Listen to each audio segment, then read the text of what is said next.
Ladies and gentlemen, it is the Mean Green Nation podcast. Welcome to it.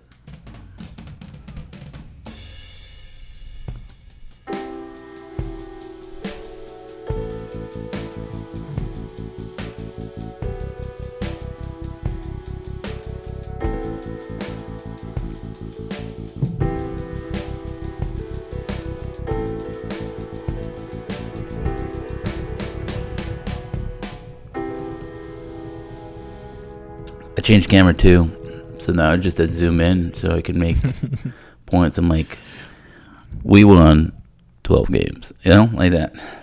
Amazing. Make it look like you're flabbergasted. What? Yeah, like that. Folks, it's a cozy Sunday, and I woke up, it was even cozier. My bed, extra cozy. My pillows, extra cool. My weighted blanket that I bought. Too cozy. Yeah, because you play sports like me, just a big athlete like me. You need a weighted blanket to keep sore legs. Anyway, all of that was extra weighted blanket, extra weighty. My where's this one? Here, this is the marshmallows in my drink, extra billowy.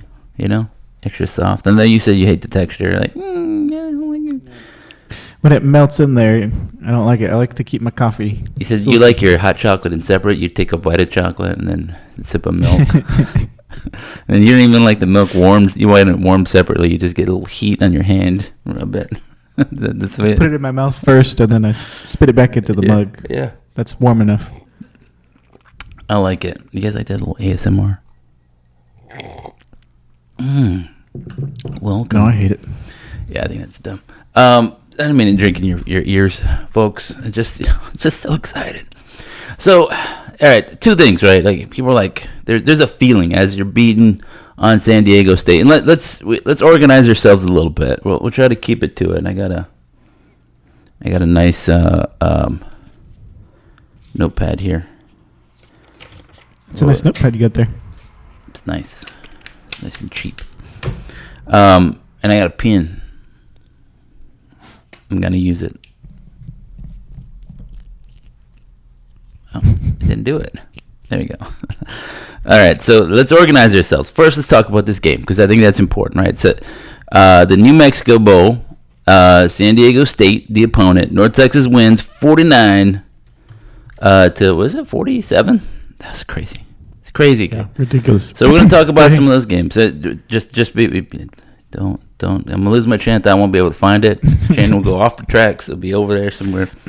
So we'll talk about the game, and then in offense, defense, players of the game, all that other stuff, impressions of the New Mexico Bowl, even the administrator who was just a little bit, off the rails there doing his presentation afterward.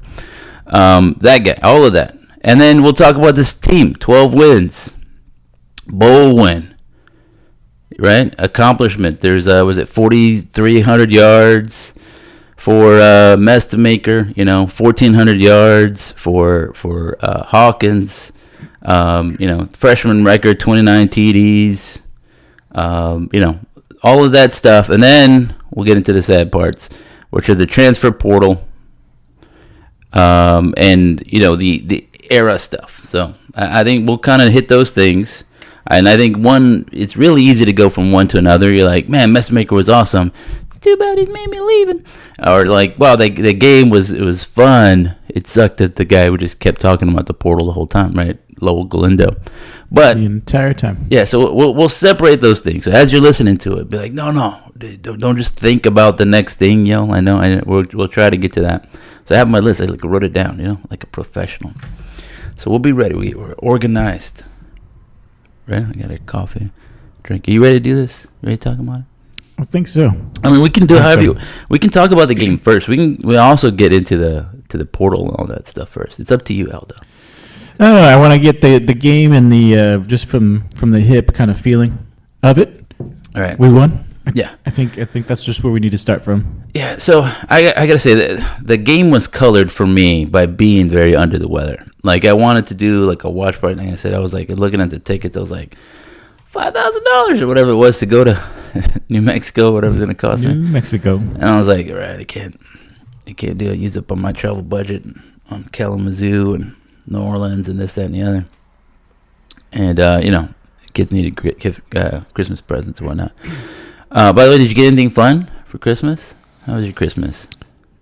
Good. Yeah, I got a Wi-Fi extender. I think I'm pretty excited about that. Nerd. Our setup is in the basement, and so this house is over like 100-something years old, and these pine trees from the area, they're several inches thick between the floors, and so by the time you get to the upstairs, the second floor, the Wi-Fi isn't that good. The signal isn't that good, so we got an extender, and I doubled my signal. I'm pretty excited about that. I think that was cool. I got several vinyl records. Guess where I'm getting internet? Yeah, that's cool. And some pants. I got some socks. I get the same shirt I got last year. They got me the same shirt. That's good. For me, watching my children glow, just gather around the tree and do their thing, open presents. That was the gift for me. I think they got me some stuff. I don't remember what it was. I mean, it's weird because like I can buy myself whatever I want, and then if they got me something, I'm like, this is not the greatest one that you could have got, maybe it's like all that. I guess I'm hard to shop for, says my wife. But all that was so good. She says, yeah. Yeah, I think the most significant one this year was Santa brought my son a drum set, and that's going to be exciting. Yeah, that's cool.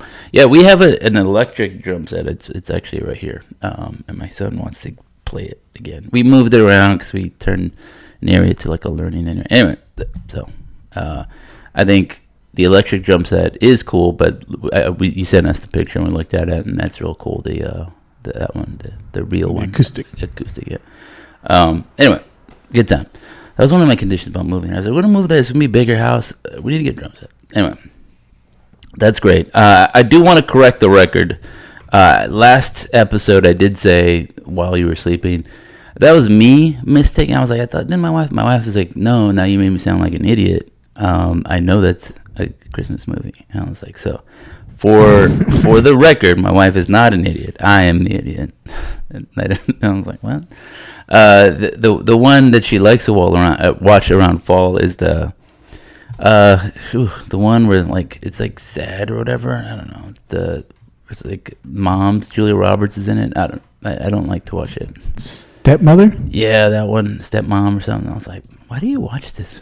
Why would you? That's so sad. Why would you want to watch that during Thanksgiving? I don't know. She just feels like it's a fall movie or something. I don't know. That, like you said, my wife is a crazy person. She's just not an idiot. That is the takeaway, ladies and gentlemen. All right, let's get to the game. So I was watching. I was a little under the weather. And, so it was kind of weird to watch it because everybody's like, oh, it's so fun to be out here. So, William Moriarty out there, friend of the show. Yeah, he was going crazy. Yeah, he got a lot of FaceTime out there. I think he's trying to catch up to Tony, another friend of the show, and being the Mean Green fan. So he was out there, he's doing his thing, whatever. All that was great. And I was just kind of laying there, like, bundled up, like, let's go Mean Green, And I know it's kind of weird. I just got some post-holiday weirdness. I feel much better now today. Did you put marshmallows in your Dayquil as well? I mean, I tried to, I was like,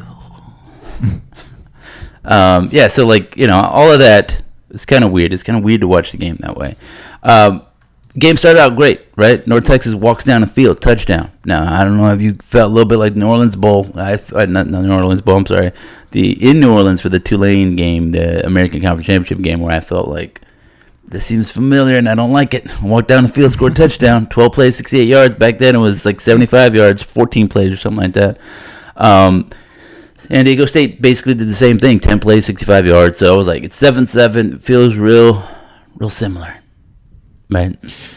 I didn't get that same feeling. I think, we've done that so much throughout the season that it was just like, all right, here we go. There was nothing to glean from it except that we know who we are, and this is what we do, and we did it. And I think if we didn't score, that's where I would have felt a little bit more reticent about the game. I think we're okay. I think it's the next drive that I was like, crap, what's going on? Yeah, so Ashton Gray, 17-yard rush. By the way, he played really well. Like the run game was pop. Yeah, it was like so. I mean, I think obviously the headliner was Caleb Hawkins, 30 carries, 198 yards, 2 scores, and then 1 receiving touchdown. But Ashton Gray had 16 carries, 152 yards, 2 scores. Right? Like that is about as good. You know what I mean? It's a little bit better in some ways. 9.5 yards per carry. And if you had just one guy have 16 carries for 152 yards and 2 touchdowns, that's a great game for your running back core. But we had 2 guys. I say it was a classic North Texas game, right? The last time we won a bowl game was with Patrick Cobbs. Not even back then. The last time we won a bowl game was in 2013 with the running game, right? Brandon Bird. Yeah, we're leaning on the running game. And then before that, in New Orleans, like a road game, bowl game, not in the Dallas-Fort Worth area, that's what I was getting at, was in the New Orleans Bowl where Patrick Cobbs was running. Like North Texas has been a run-first kind of program, if we want to say anything. We've been throwing the ball around recently. But, again, I don't think it's a coincidence that our most successful year came when we had a powerful run game. It's like the pass game has been great, has been explosive, but this has not been a pass-first offense. It's been, you need a quarterback that can make great decisions, and he led the 4,000 yards passing and all this other stuff. But I think 4,000 yards passing is not as amazing as it once was, especially since we played 14 games a season, right? Like 4,000 yards passing in say 2000. Was amazing because they played 11 games, right? They played 10 games, and so I think there's that. I don't want to diminish the thing here, but I do want to acknowledge that teams are playing a lot more games. Yeah, but I think we do need to also, like you said, acknowledge that the only other freshman to do it more than him was C.J. Stroud. Yeah. And that's a huge accomplishment for Drew Messamaker, for the program. Mm-hmm. And I was sitting there debating, like, should he break it or should he not? And, I mean, full credit to Messamaker to make that happen, right? Those 4,000 and some odd yards to happen.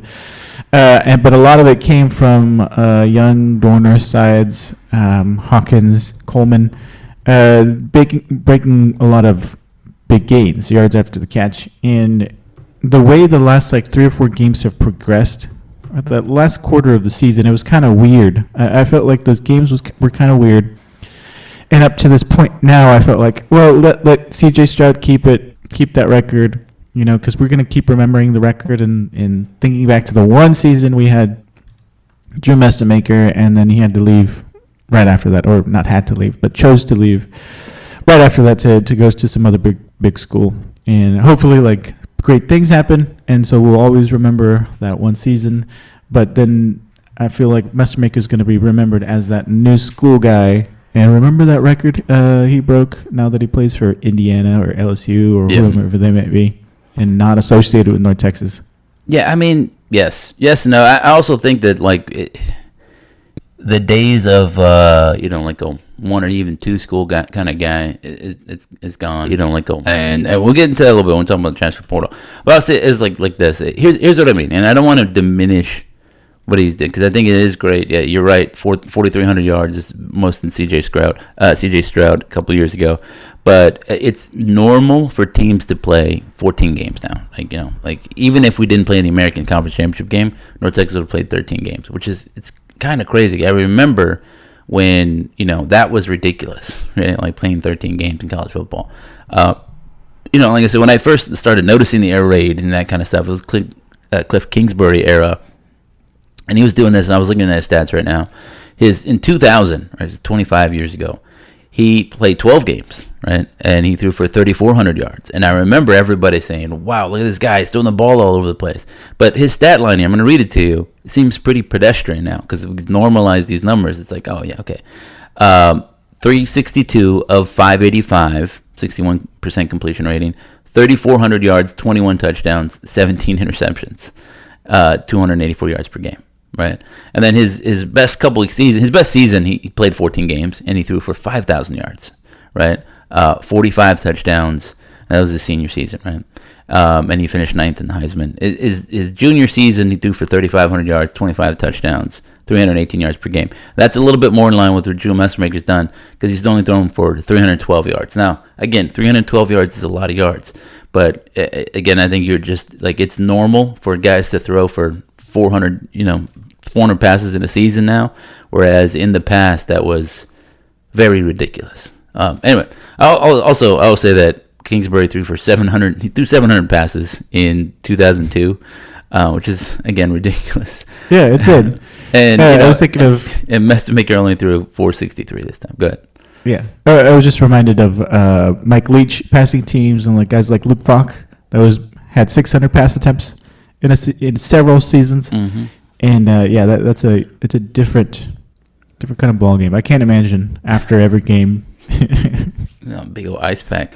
So again, I don't mean to diminish it because I think again is a leading passer in the nation, right? Drew Messmaker has been good. I think we have to. There's a couple things that offense has been systematized. It used to be that was called like a quirky offense, passing the ball all over the place. And then now a kid throws for 463 yards, right, at North Texas, and nobody says, well, that's in that weird air raid offense, and it won't translate to real football. This is normal football now, and I think there was a lot of. Go ahead. I was just saying for long-time watchers of football, like you've seen it full on complete. Like nobody even bats an eye anymore. They're like, oh yeah, 4,300 yards, pretty good. Leading the nation in passing, like I remember Matt Leinart threw for 3,500 yards, and now we're like, wow, what a great season. Anyway, just great season by a redshirt freshman, quarterback. It is awesome. What a great time. I think you can see in this game a couple of things where you're like, okay, he's a redshirt freshman. He's making some redshirt freshman kind of decisions, kind of throws. You like him to be better, and I'll say right now because at least as of this recording, he hasn't entered the portal. And so, I'm going to just believe the lie and say when he comes back to North Texas next year, Neil Brown's going to coach him up and hopefully he progresses. Go ahead. Sorry. Well, one last thing I wanted to add that to the offense, the air raid and the proliferation of the concepts from the air raid system. Was that in the early 2000s when it's first kind of like maybe one or two teams are out there using it, Texas Tech and whatnot. That didn't translate well to the NFL. You didn't really see those air raid stars be successful at the next level, and a lot of it was because the NFL wasn't using those concepts and it wasn't using it to break defenses. But then they started to slowly, and then you start to see every team has mesh. I guarantee it. Every team has mesh, and so on and so forth. All these different concepts, and now you see slowly, because you think back, why wasn't Case Keenum successful? Who's another air raid guy? Why wasn't the guy was from West Virginia successful? And this is part of it as this air raid system starts to be used more. Now you have more coaches using it. You had Mike Leach have his own tree. If you keep going back and back, Hal Mummy have a tree, Mike Leach have a tree and be successful and be a good mentor that he's teaching these guys these concepts, and they're able to coach that too. And you get farther and farther removed. Now it's a mainstay. Now you have several teams out there with a version of the air raid, and it's becoming more and more. I guess easy to install because so many folks are familiar with the different concepts within the air raid. But anyway, yeah, that's what all that to say is that it's becoming more. It's more readily available between the different systems. More coaches are coaching that up, and the concepts there. You don't have to be an air raid program to install. Smash.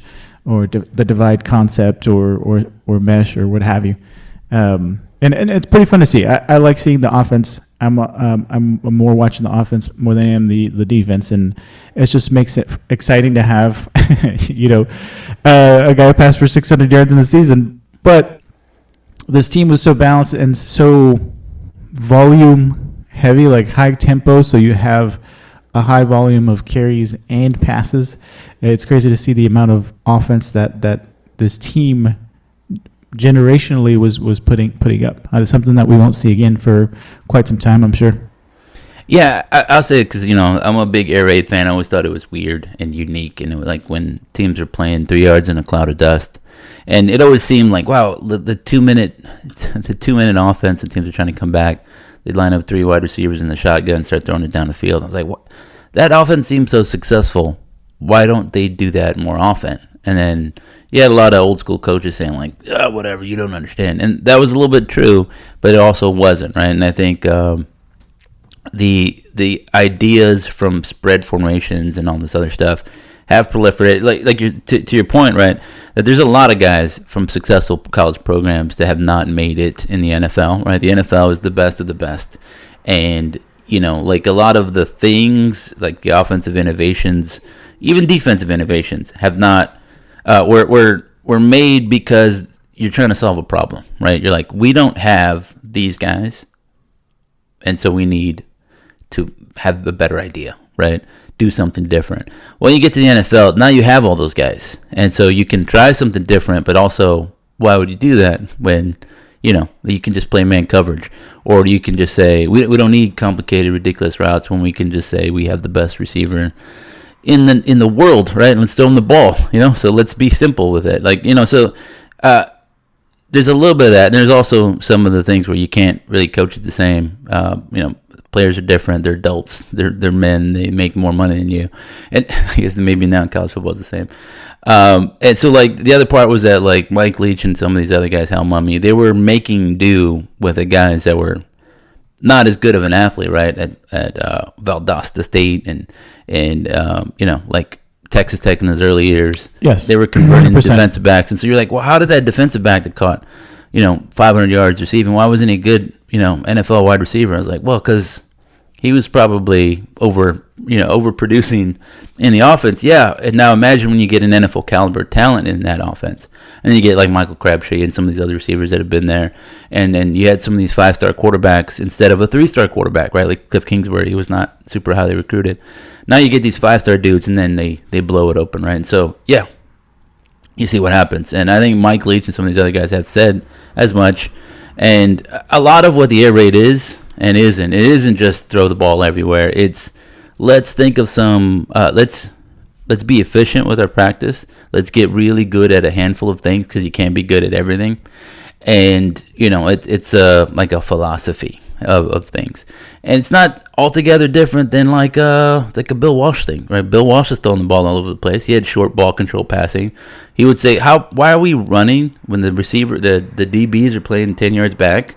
Let's throw a quick slant to a really fast receiver. And if we do it, we'll hit him in the hands and he'll catch it and keep running. And they had an under-recruited, underdrafted receiver just become the best of all time in Jerry Rice. I mean, like Joe Montana, same thing. He wasn't a big-armed guy. He was like, so that idea of zigging or zagging while everybody's zigging has been in football forever.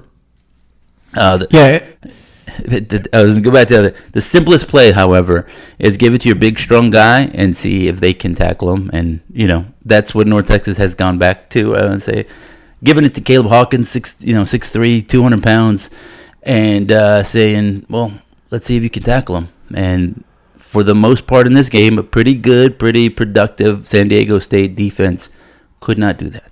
198 yards, 2 touchdowns.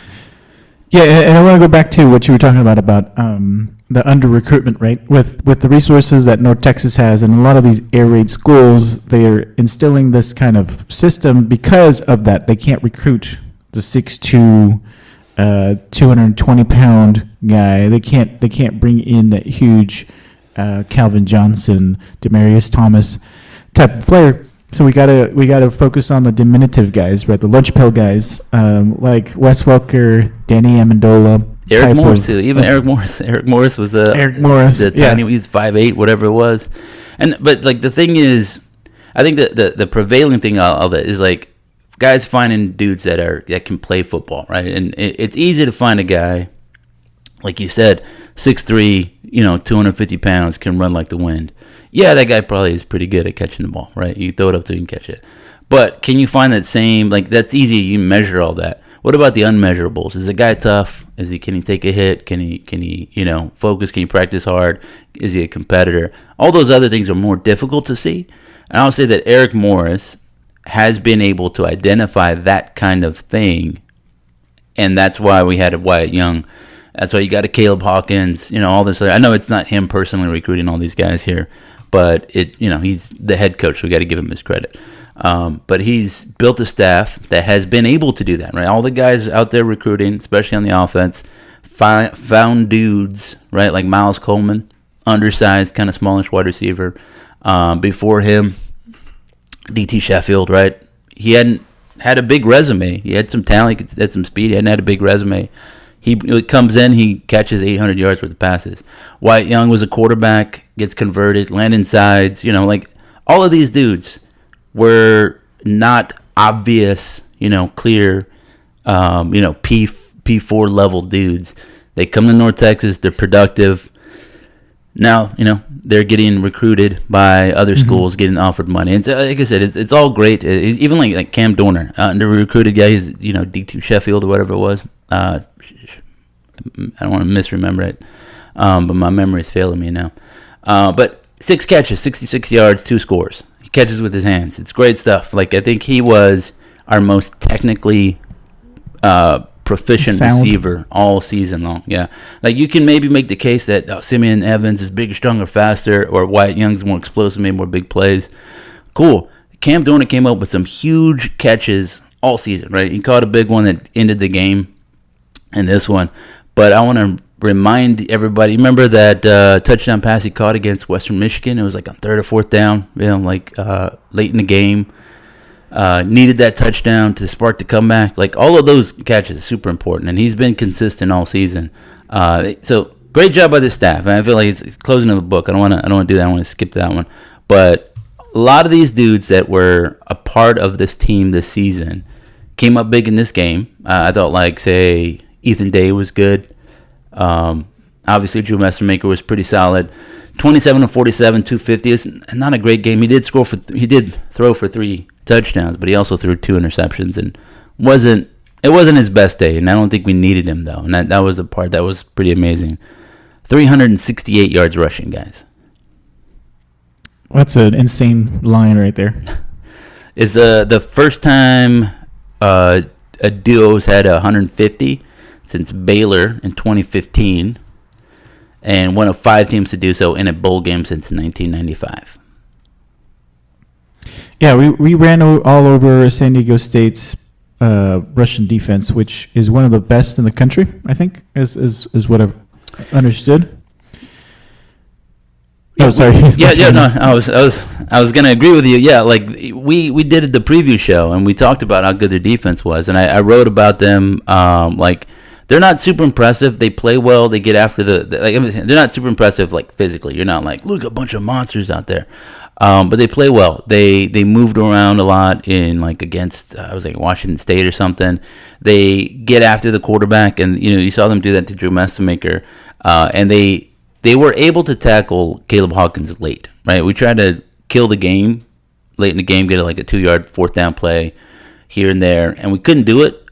Which was different. Early in the game, we were able to do that pretty easily. Late in the game, not. So there's a little bit of a glimpse of San Diego State's defense. I will say they were handicapped a little bit. I think they had to move some guys around. The broadcast was talking about, like, safeties playing at corner, this, that, and the other. And, yeah, I mean, all of that, North Texas only threw for 250, right? The real, game was the run game, killing them. Like, they were gashed. And I don't know how much of that mattered to them, but I will say they gashed us also. Bert Emanuel Jr., which is great. I was like, as I was wondering it, I was like, is he the son of Bert Emanuel, former Falcons? What? And they're like, yeah, son of him. He was 11 rushes, 170 yards, 2 scores. The guy was seemingly unstoppable there, and then he hurt his shoulder. Weird game. All bowl games are weird, but the whole game was fun. Yeah, it was a little bit frustrating, right? But watching the game and thinking, we're up by 3 scores. We should probably be able to just close it out with just a few minutes left in the game, and we were not. And I don't know if that's the attrition that had already occurred by this point, or people were like, guys were like, we're 3 scores up. What do we need to do? We just need to run the clock out. And the San Diego State was not feeling that way. They thought they could keep it up, and so they did. And the way that it ended was, Drew Mestamaker's play throughout the game was kind of odd, right? Throughout the first half, I was mentioning that he just could not get in rhythm. Hawkins was doing all the work, right? So why get away from that? Yeah. And Ashton Gray as well. So let whatever's working, keep it going, keep feeding him. But that didn't give Mestamaker the opportunity to get into any kind of rhythm when he came to the pass game, and he was just missing guys down the field, down the sideline, and missing him over the middle. It was pretty frustrating to watch. Hopefully that didn't hurt his prospects in the future. Which I doubt. I'm sure he's already signed on some dotted line. He's trying to bring the price down, He's like, throw a couple incompletions. North Texas can scratch up some North cash. Texas guy. And anyway, he couldn't get into a rhythm, but fortunately Hawkins and Gray were in a rhythm and were able to break some big gains. Big credit to Hawkins for breaking the the freshman record for all-purpose touchdowns in a season. At what was that, 29, 30? 29, yeah. Kenneth Dixon had the record, so I'm glad we beat Kenneth Dixon at something, because Kenneth Dixon had a lot of those touchdowns against North Texas. Because he beat North Texas a lot. Yeah. And so credit to him. He's a big, strong guy. Gonna hate to lose him. Same with Ashton Gray, though. He's a big dude, right? Over 200 pounds, 6 foot, big guy. Runs like he's 5'8", because he's so fast. And so that's, while we are running back it's hard to bring that combination of size, right? You look for guys that are about 5'11", 210, 215. And behind Gray, behind Hawkins, we don't have that size, and it's that part is going to be hard to bring in somebody like that Oscar Attaway size. So I'll be really interested to see what's his name, Eric Jones, the guy from Texas, and Neil Brown, who they're bringing in to fill that depleted running back room. Yeah, I mean, I think nowadays it's easier to find running backs than it ever was, because the position has been devalued a bit. So, I don't want to be dismissive of running backs, but I also think it's been easy for North Texas to find a lot of good running backs. That's been a crazy part. We had 5 running backs a couple seasons ago, right? It seemed like we're just the next one, and we've lost guys every season. It was like Torrey, Ajayi, Ragsdale. Who else am I thinking of? Attaway. They were like all on the roster at the same time, and it sucked to lose any of them. Yeah, and even last year we stuck a wide receiver back there, and he was productive. So you can maybe say, well, the biggest loss is probably losing Patrick Cobb to Oklahoma State, because he was coaching those guys up, and did a great job of that. And I agree. And I think he recruited Caleb Hawkins and then Ashton Gray, and all these dudes have been good in part because of Patrick Cobb's coaching them up.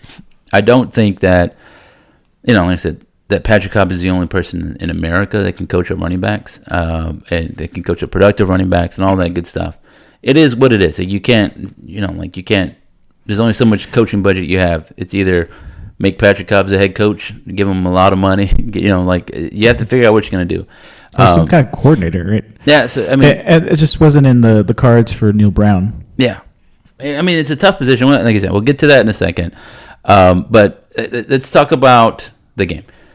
First quarter, 21-6, 210 yards for North Texas. Second quarter, 14-7. San Diego State outscores us. They have 242 yards to our 136. This is basically the 2 drives where Bert Emanuel Jr. is just running all over North Texas, basically on 2 plays, right? Like, one was like a QB power, and the other one was a scramble up the middle where he scores a touchdown. Second half, North Texas dominated the third quarter, 14-0. And led 42-20 at halftime. And at that point, had 519 yards to their 318, right? They had the backup quarterback in for most of that second quarter. But it was kind of like over, it seemed like, until they scored twice. And that was a part where I think there's a couple of things. Like, as much as Drew Svoboda has been respected and is well respected and is going to go to Oklahoma State, I think the predominant feeling among North Texas fans has been that the special teams play has been pretty terrible. I think is it Miguel Arenas. He missed a field goal. We allowed a punt return for a touchdown, and again, like the way you and I on this show have described special teams is like we don't need to be great, but it just needs to not be notable. Like if you're just like we punted the ball, it went somewhere, that's it. We kicked the field goal, a short one, okay. You missed the long ones, okay, well fine. Like, we don't need you to be Brandon Aubrey out there. And you make those, under 40-yard field goals and then get out the game, that's it. That's fine. Just do that. You catch it. You don't bobble the ball, you catch it, you make tackles, you don't allow long kicks. That's pretty hard, but that's all we ask for. Just be average. Be average. Unnotable. Unnotable. Yeah. Like, you don't have to be great. You don't have to be blocking kicks and stuff, but don't get blocked. Don't allow scores. Don't all these. Otherwise, don't kick it out of bounds. Yes. In our 2 losses this season, which is incredible to think we only had 2 losses. Mm-hmm. What stands out in those games? And it's Miles Coleman muff punt. It's in Bear Tipton's touching of the ball. Yeah, same kind of deal. Yeah. And then this one, we had a return for a touchdown. We had a kick out of bounds. We had a missed field goal. A lot of things surrounding the special teams that just did not make me feel good. Whether that and a lot of why are you fielding that situations. A lot of things that did not make me feel good about the preparation of the special teams. But I don't know. Maybe it was working with what he had because this has not been an issue. Or this has been an issue for years and years and years. And so this is not anything new. It just felt more glaring because before you could say, every phase has some issues or it was that the defense was so bad, everything else seemed fine. But now the defense was excelling, the offense is excelling by major strides. And then we can pick apart the special teams because that was the one that was not on par with the rest of the phases, and so that maybe that's part of it. But like you said, just what we're asking for is don't be notable, don't muff a punt, don't spur the other team to have a rally, which is what happened in the South Florida game. That's what spurred the rally there, and that's what happened with Tulane. That's what spurred a rally there, and it almost happened with San Diego State. Yeah, I think there's a combination of things in special teams, and this is me not, speaking from a position of supreme intelligence here, but I'll say that, I think it's a function of guys having some sense, right? Being coachable, being, preparing, because you get coaches, they're stay in your lane, do this, keep your eyes on that, and, you have your position coaches and whatever, you're thinking about that, but if you're not also keeping in mind all the stuff that you have to know for special teams, then that's how you get beat, right? That's how coaches well, these are easy wins. We can steal that because we can focus on it. And this guy's overwhelmed, right? And he's not ready. He makes mistakes. He cheats. This, that, and the other. I will say, we got that fake run, Ashton Gray, the fake on True. The punt, and I mean some of that's the same kind of deal. But I also think it's a function of athletes, right? If you have athletes, just guys, because if you think about punt returns, kick returns, and then punt blocking, it's really just beating your guy. There's the specialists, right? The guys kicking, that's special and very technical. But everything else in those things, it's just really, it's the most pure form of football almost, right? A kickoff, it's kick it high, and then guys just trying to return past everybody, right? It's guys in space. Can you make blocks in space? Can you outrun a dude? Can you be instinctual and go make a play, make a football play, as they said? It's I don't know. You guys, we used to play this game in recess. You throw the ball and somebody just tries to outrun everybody. That was the most fun. You just try to beat everybody, as long as you can. So I think if you don't have that, we didn't even have a great kick return game this season. If you just don't have a lot of athletes, then you just don't have guys that you can put out there or that you can spare maybe even to go make plays. And I think that's one of those things that happened. So you can maybe say, well, Svoboda didn't really have a lot to work with, and that's why he didn't have a great special teams unit. Whatever. I just think that it was poor. They didn't Whatever it was. It's been meh. And that, like you said, sparked a rally, and then Crum for a second became, Jake Plummer, Mike Vick, Aaron Rodgers. Yeah, he just like rolling around, couldn't be sacked, flinging up the most wounded duck. It was like pre-wounded, and then they got shot in the air, and the ball's like bloop, bloop, bloop, bloop, falls right into the hands of their guys. And they score a touchdown. So it made it a little scary there for a second. They scored 27 fourth quarter points. So ridiculous that they did that. It was what was a very comfortable, 42-20 lead. They drive on a long drive. Okay, cool. Then North Texas gets stops, punt return, touchdown, and then North Texas goes up, and then they score again. Does San Diego State? Then they scored again. The little 1 yard dive, whatever. The game was over at that point. They couldn't get it. Whatever.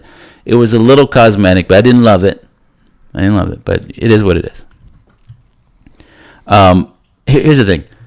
Like you said, we'll move on to the other stuff. The superlatives for the season is that San Diego State was a pretty solid team this year. They had a very good defense, and North Texas made them look terrible. 618 yards, 250 pass yards, 360 yards rushing. Ran for 4 scores, threw for 3 scores. Did throw 2 interceptions, sure. And then you could see a little silhouette of San Diego State's tough defense. But I don't think if you'd said, all right, hey, you're a tough defense, you're going to hold this very good offense to 618 yards and 49 points. You're going to be like, sounds like we're bad. And so, let's just go with it. They were bad. They were not as good. And I think that's not really speaking too ill of San Diego State, but I think San Diego State played in a conference where they didn't really have that explosive of an offense. And as good as like Hawaii was and some other teams were that they played that did pretty well against them, those teams were not as explosive as this North Texas team. This North Texas team is very explosive, right? Very good. Yeah, I feel because of how close this game was towards the end, that the yardage that was put up by North Texas was kind of buried in all of that. And you're right, 618 total yards by North Texas is an insane amount of yards in any game. And so credit to the offense. This is an offense that we won't see again for a long time. I hate keeping saying that. I will say, let me push back on that a little bit because I know what you're saying, and I think this was an historic offense for North Texas. But I think like the last couple of years approached it just didn't have that final piece, right? And it's kind of weird, right? Chandler Morris on his face with his resume beat out Drew Mestermaker, and yet Drew Mestermaker had a better season than Chandler Morris, so like. But I think it was a matter of possession. The defense wasn't giving us enough possessions. It wasn't giving Chandler Morris enough possessions. Mm-hmm. We were a top 20, top 10 offense in the last several seasons with Eric Morris. That just couldn't get any shine with the defense doing what they were doing. But this was the peak. This was the pinnacle of Eric Morris's installment of his offense, bringing in his players. And they're all leaving, and we're going to switch the type of offense that we're playing, that we're not going to have this volume. And that's not to speak negatively of what Neil Brown is, but this is the ceiling. You can't get better than number 1 offense in the nation. That's what we are. And I don't think we'll see something like that again for quite some time. And again, I don't want to be pessimistic, and I'm not trying to be pessimistic. I just want to set the boundaries, right? That baseline of like, this is a generational team. I don't think it's a once in a lifetime team like the broadcast kept emphasizing. Like, hey fans, enjoy this now because you're never ever gonna get this again. Almost threatening. Yeah, so I mean, I think I would say a couple things that like Eric Morris benefited from the fact that there was a lot of guys on the team that had been under a Seth Luttrell offense that had a lot of similar practice habits, play calls, formation calls, and so it wasn't that different, right? Like in a lot of ways, Seth Luttrell's North Texas blended into Eric Morris's North Texas, right? And I know they had the graphic there where the top 4 passing offenses in North Texas history, or passing totals by quarterback, right, was Mason Fine 31, Chandler Morris 31, Austin Aune 33, and then Drew Mestermaker 34. that's 2 of each, right? Ani, Mason Fine in the last 10 years, 2 of the top all time, 31 and 33, and then Morris, 33 and 34. So that's pretty good, right? Like, some of that is we said before, building the program, where if you don't have Seth Littrell, it's harder to get Eric Morris. Now you have Eric Morris, he leaves, it's harder to get a Neil Brown or somebody like that. And Neil Brown is from the same school, a little bit different branch. He was running a lot way earlier than Eric Morris is running the ball. I think, and then Neil Brown is coached under like Sarkisian, and Sarkisian learned from like Lane Kiffin, he's a different kind of guy. He didn't learn from him, but he coached with. And I think both of those guys were at USC under Pete Carroll, who ran the ball. Right? I was reading the stats about Reggie Bush and Lendell White. They had 3,000 yards rushing, and then threw the ball. They had a ridiculous offense, but also a great defense. Like, there are a lot of ways to play football, and I think Neil Brown is going to benefit from what has been here at North Texas before. And again, you look at some of his Troy teams; they ran the ball well. They ran the ball had a 1,000-yard back, had a 3,000-yard passer, scored 34 points a game, and won 10 games. That sounds great to me, and. I think the thing is that, not to knock Troy, Alabama, and all that other area, is I think that it's a little easier to get an outstanding quarterback at North Texas than it is at Troy. And I think that maybe opens up things a little bit more for Neil Brown going forward. Sure, and but just to emphasize what you're talking about, the schools, right, that these different coaches are coming from, like Rich Rodriguez, line for Littrell, and the Leach line for Eric Morris. I mean, Littrell, he didn't coach under Rich Rodriguez. Littrell coached under at Arizona. That was late. Anyway, it was later. Leach line. Yeah. If we could keep going up, Leach line. But then you've got, when you think of Pete Carroll, right? Excuse me. Before I move on, when you think of Leach, you think about passing, right? Volume passing. Yes. And that's what we saw with Eric Morris, and to an extent, Littrell, but he really wanted to run the ball. He is a fullback, man. It's kind of hard to. Yeah, it's easy to understand. But then he also was early Leach, and then he went to like middle era Leach, Texas Tech. But he was early Leach, where they had the 2-back set and they were running the ball under Heupel. Yeah, but when the names that you just mentioned, Pete Carroll, right? You don't think about, you think about the run game, you think about the defense, you think about Sarkisian, you think about the run game, you think about the defense, and I think. As a positive, right, we're going to have an emphasis on the defense from Neil Brown, and the run game should continue. And so all that, the point that I'm trying to make there is that I don't think we need to bring a quarterback that can sling it all over the place, nor are we going to ask them to do the things we've been asking Ani to do, Messmaker to do, Morris and Rogers to do in the past. Well, I'll say this, and here's the part where it all kind of connects back. USC's offense in that 2003, there was like a pro style, right? They under center, they had I formation a ton. It was run by Norm Chow, right? Norm Chow was a West Coast offense kind of guy. He played and I think coached. I forget the thing. I was trying to look it up right now. I didn't find it. But he was a BYU guy, where that's where the genesis of the air raid offense was formed, right? That was the seed of it. That Mike Leach helped Mummy go to BYU, and they pick up a lot of these passing plays, and they steal them, and they kind of simplify them and then adapt them to their offense. They're like, we like these plays, let's turn these into what we're doing. So you grab the BYU playbook from '85, and then see a lot of the things that they do. Hey, look, 92, 95, all these other things, and then they adapt it. My point is that football's football, everybody's stealing from everybody. And there's a lot of stuff that you can see now that guys would be like, oh, yeah, we ran it. I was watching some highlights where they're like, Oklahoma in the 50s was doing tempo, and they're trying to run 4 plays a minute. That sounds like, the hurry up, no huddle spread that was going on there. They're just running and trying to wear you out. Football's football, right? And it's very simple at that level. I think what I like about Neil Brown and going forward in this part here is that there's something to work with. There's like a history to work with. It's not just like you're starting from scratch. It's like you can win here. It makes it easier for Neil Brown to recruit the next good quarterback, even if you're working on Drew Messamaker. And as I was joking, maybe he takes out a loan. It's like, look, I'm making 1.2 here.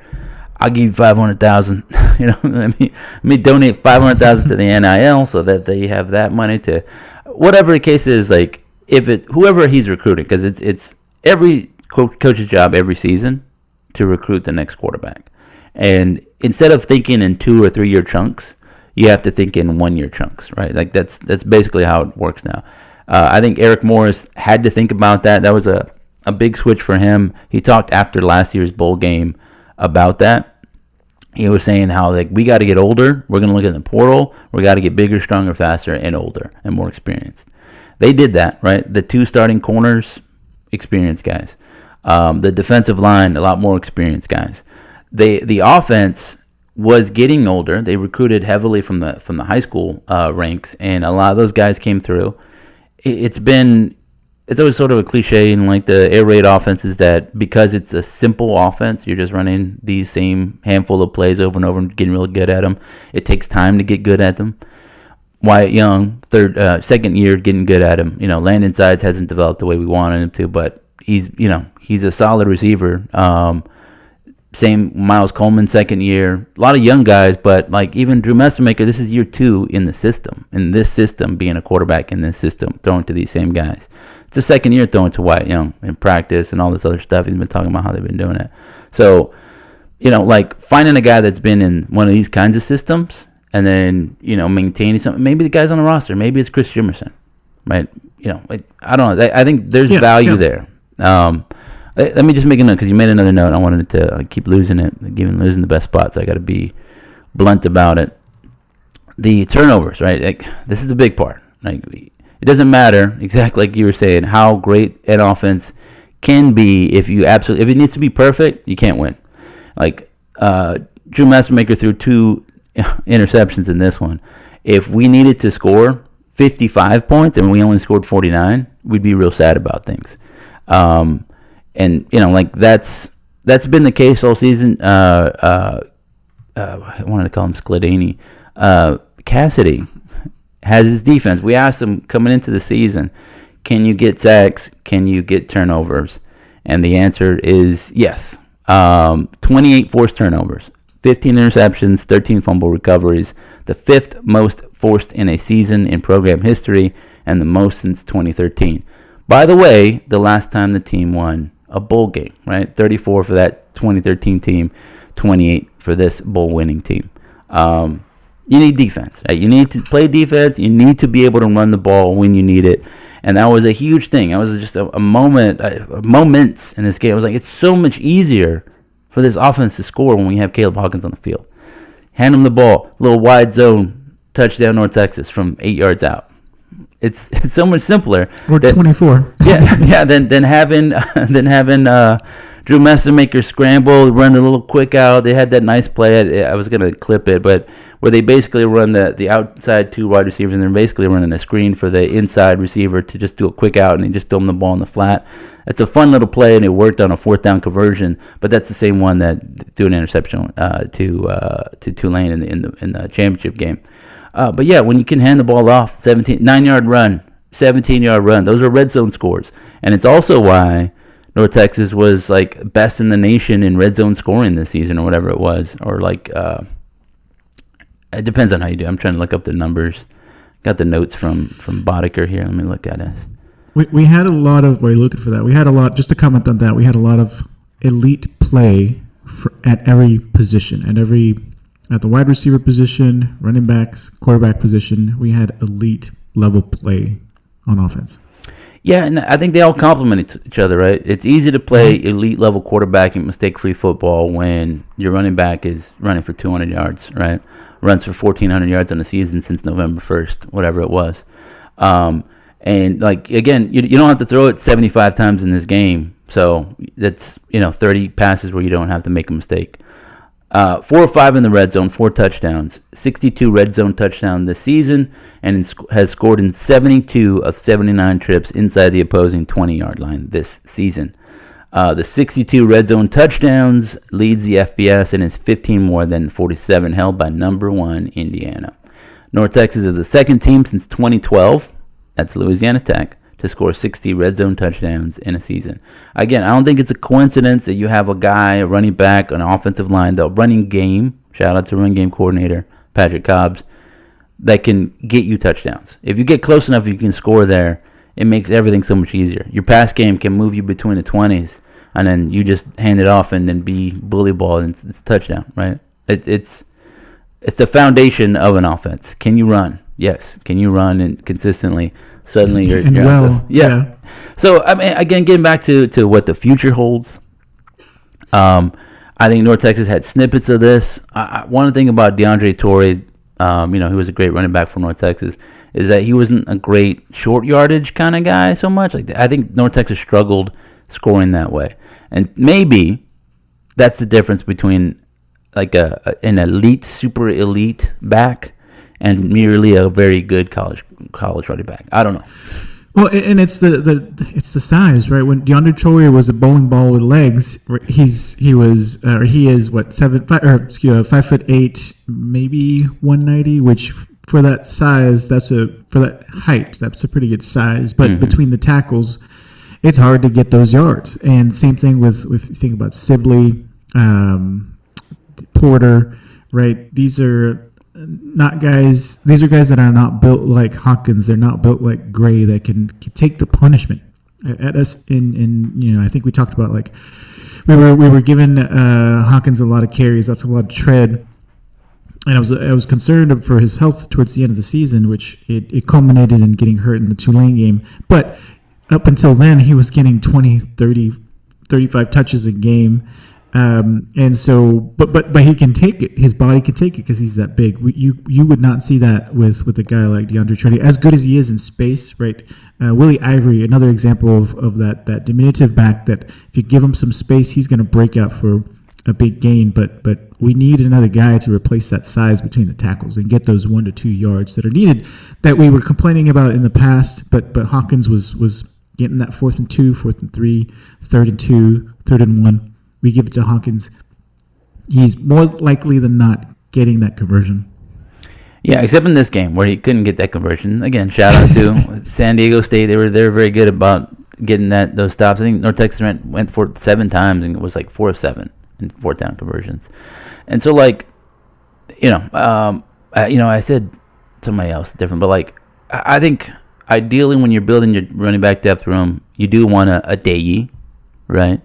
Lightning, and you want an Oscar Attaway, and you want a Caleb Hawkins, and you want an Ashton Gray, or I can't even think of his name. Sibley, McGill. Yeah, McGill, a Sibley. Like you need, again, it's like a Thunder and Lightning. Thunder. It's a classic thing. It's going back to it. It's like Lendell White ran for 1,200 yards, and Reggie Bush ran for 1,700 yards. They were 2 different guys, but they were very good because you had to. You have one guy between the tackles and one guy to take it to the house, and they were just coming at you, and that made it easier for that USC offense way back in the day.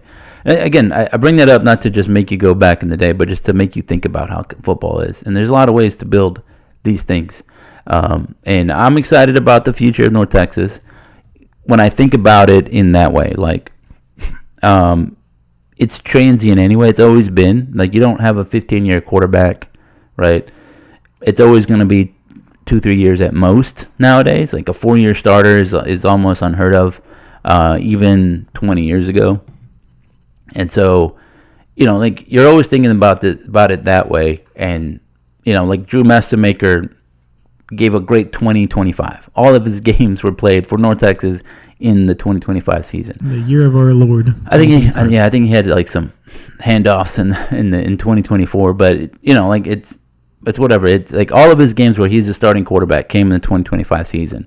And I think he gave to North Texas about all you can give, right? He left as the single season passing leader, threw for the most touchdown passes. He won a bowl game, which is something that no other quarterback outside of Derek Thompson can say, even the great Mason Fine, right?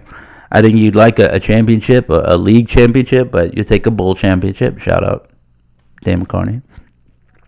And That's it. This is what we said. It has to end in trophies. You got to win a bowl game, or you got to win an American championship. Those are the two things trophies that you have there. Everything else is just interpretation. Like beating UTSA, great, but there's no hardware for that. They don't get no trophy for it. There's nothing you can put on the wall. I went to Illinois. We could. Yeah, I mean, yes. I went to Illinois, and then you could see they have their trophy room in there. And I was like, you know what? Yeah, that's what it's a reminder. That's what it's about. You don't really care, like, well, it was a good 20-win basketball season here. Yeah, okay. But then you go see trophies, hardware in there. That's what matters. Or pottery. Yeah, or pottery, yeah. I mean, it was kind of cool. They got some custom jewelry. I like when the guy kept saying unique. I was like, that just means that somebody made it. 12 wins, 4,000 yards, 1,400 yards for Hawkins. Hawkins is in the portal. Ethan Day in the portal. Who else was in there? Ashton Gray in the portal. Wyatt Young in the portal. Hawkins. Yeah, and I think that's all I'm missing right now. I haven't seen, as we've been podcasting, I haven't seen the latest and greatest. I mean, I don't think there's anything else to say. We've been the beneficiaries of transfer portal guys. Will Jones, defensive MVP, had 14 tackles on the night, an interception, and a forced fumble. So, we can't be like, teams can only transfer to us, but we don't like when they leave. It is what it is, man. It's modern college football. There's 115 guys on the team, and they have different paths in their lives and whatever. Yeah, and I think that's something that Neil Brown emphasized too, right? Hitting the transfer portal and bringing in the guys that we need. And Eric Morris did a good job of you mentioned this before, bringing up guys from the high school level. And then filling the gaps with the transfer portal with experienced guys. Dorner had volume. He had experience. Armstead and the guys from Sam Houston, they had experience, and Seaman Evans as well. And you hope that continues, right? Because that is the way to win at the mid-major level within this conference. Is you have to fill those gaps quickly, identify and address, and then folks that fit your system. And so it remains to be seen how that will unfold this season. But bringing guys, and I mentioned this last time too, bringing guys with the experience, knowing how it's done at a big school. He's bringing a lot of guys from Texas. They know how it's supposed to look like. I talked about Dan McCarney, knowing what that's supposed to look like, and Littrell at that P5, P4 level. I think that will bring some regimented discipline to recruit the right guys, identify those guys, and then install that discipline into the program, which was going to be really cool to see. Right, he had Neil Brown specifically had success at Troy before going to West Virginia. He sees how things work in those two places. He goes to Texas for a little while as an analyst or special assistant to the head coach. Yeah. And so he's able to see how things are working there. He brings that here, and we get a little bit better. We create expectations. We create, like I said, that discipline. And so that's what I'm looking forward to see is what are we bringing from these other programs here? Yeah, I mean, so again, if you think about it, like the organization, the program, as like any other college program, right? Like, hey, we have our TVF program. You go around, you figure out how other people are doing it. What are they doing that's good, that's bad? And there is like competition for grant money and other things at college programs. I think this stuff is the only time that they're actually going to compete, and you go see, like North Texas against San Diego State and see what their football programs are doing. I think, I 100% agree. It's good to get a guy that had a chance to go see stuff. Even in any sport that you can think of, there's a lot of that, and even the best, like Pep Guardiola, right? He left Barcelona, and then he went around for a year looking at teams, watching teams play. He lived in America, lived in New York for a year, and then looked at other sports, and then came back refreshed, ready to coach up Man City. I hate Man City, but whatever. But my point is that like that's a great way to further your coaching education. And they do it in other ways too. Like I think ideally you want a 30-year career where you win a bunch of titles and whatever like that. But if you get fired, you might as well go to a program that you respect, and see what they're doing. Right? How are you guys building it? What's going on here? What's good? What's bad? What can I learn? Figure out what's what. He saw Texas firsthand at being at West Virginia, so he's like, let's see what's going on here. How do they do things? What's good? What can I take from it? How do I marry it with some of the things that I believe in or I know how to do? And then how do we get better, right? How do we coach it? I think there are a lot of ways to win football games, but they all revolve around the same thing. Mike Leach is known for passing the ball around, but everybody says that he was a very old school disciplinary coach, right? Some things are just work. You got to be tough. You got to be disciplined. You got to tackle. You got to block, right? These are basics of football. What I like going forward, without breaking, I think we just need a whole new offense, right? We're going to need a quarterback, probably, even to just spell Mestamaker. You got maybe Jimerson, and I said we'll play the game where we say Mestamaker still hasn't announced he's in the portal. At least right now, I haven't checked the Twitter. So who's maybe going to be behind him? Because if he doesn't leave this year, don't look at it. Don't. he's gonna break my heart over here. But even if he doesn't leave this year, then I think the pressure will be even greater next year. So whatever. You need a couple running backs, right? Even if you're going to try to recruit Hawkins and say, please stay, don't go. Please stay. I forgot what about Wislowski transferring out, but back to Jimerson. Wislowski's also a graduate transfer. I have a different feeling for graduate transfers than, you stayed, you got your degree, you left. Whatever. There's nothing else we can ask of you. He had a breakout year. I think he deserves this, and he could go to the draft if he wanted to too at this point. But Jimerson is a great quarterback. He's 5'11", 160 maybe. He's a small guy, but I think you can create an offense around his talents, his skills. Right, he can throw the ball, he can run the ball, and maybe you can create something temporarily around that RPO style of offense if you bring the right coaches in to install that. The only thing I don't like about that is he's not Byron Brown, right? And so no, you don't run him like that. I don't want him to get 150 carries on the season because I think that's going to be. No, but you use him like you did Drew Mestamaker, right? Drew Mestamaker's fast, but he's straight line fast. So you kind of wait situationally to kind of give him 5 yards to boot out and maybe gain a first yard or turn a 2nd and 10 into a 3rd and 4, that kind of situation. Yeah, I like in short yardage, goal line scenarios where you can have basically an extra runner and then you really use your RPO game or you really use your QB run game. Yeah, then definitely. But I don't want to be all right, we need Hawkins to do be like Pat White, Steve Slayton out here, and no, please no, please no. He's gonna. Their game plan is gonna be let's murder this quarterback, and then they might succeed. And I don't want that to happen. So yeah, I understand what you're saying, but that gives me pause. He's not Vince. It's like Mason Fine again out there, trying to bulldoze. Dude, what are you doing? No, don't do that, please. You're a starting quarterback. We don't need that. Don't fumble. Yeah, and I think Jimerson's shorter than Fine. Yeah. Anyway, I'm going off in a mental tangent. Yeah. Well, yeah. So we're gonna need a couple running backs. And I think you always got to refresh your running back room. You never can have too many running backs. We've seen that, where we had 5 and then we had 0. So you need as many running backs. You need a big, strong one, and you need a couple burners, and then you need a guy that's hungry and wants to take all their jobs, right? Ashton Gray, Caleb Hawkins were 1 and 2 in this game. McGill and Sibley were 1 and 2 in game 1, right? That's what happens. Similarly, you need 6-7 wide receivers. You're probably using Wyatt Young. No, thanks.